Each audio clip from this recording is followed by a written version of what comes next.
খুলনা প্রকৌশল ও প্রযুক্তি বিশ্ববিদ্যালয়ের স্টুডেন্ট ওয়েলফেয়ার সেন্টারের বারান্দা এখন এক দফা দাবির কেন্দ্রবিন্দু। অনশনে ৩২ কুয়েট শিক্ষার্থী। সোমবার বিকেল ৩:৩০ থেকে শুরু হওয়া অনশন কর্মসূচিতে অংশ নিয়ে অসুস্থ হয়ে পড়েন বেশ কয়েকজন শিক্ষার্থী। হাসপাতালে ভর্তি করা হয়েছে ২ শিক্ষার্থীকে। এছাড়াও অসুস্থজনিত কারণে বাড়ি পাঠানো হয়েছে আরও ২ অনশনকারীকে। তবুও উপাচার্যের পদত্যাগের এক দফা দাবিতে অনড় শিক্ষার্থীরা।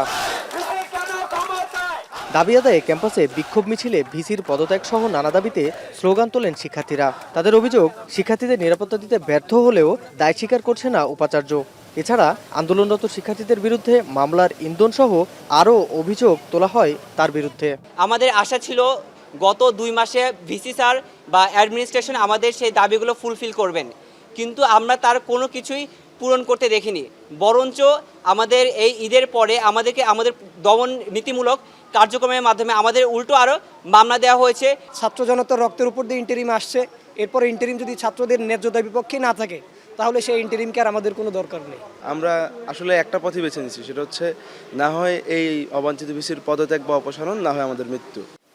এদিকে শিক্ষা মন্ত্রণালয় থেকে যোগাযোগ করা হয়েছে কুয়েট শিক্ষার্থীদের সাথে। তবে বুধবার ইউজিসির প্রতিনিধি দল পাঠানোর খবরে ক্ষোভ প্রকাশ করেছেন শিক্ষার্থীরা।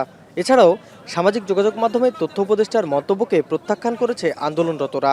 স্মারকলিপি যাওয়ার পরেও কি সেই তদন্ত করার সুযোগ হয়নি? এখন কেন সেই সরজমিনে এসে সেটা করতে হবে? তা আমরা সেই কমিটিকে প্রত্যাখ্যান করছি।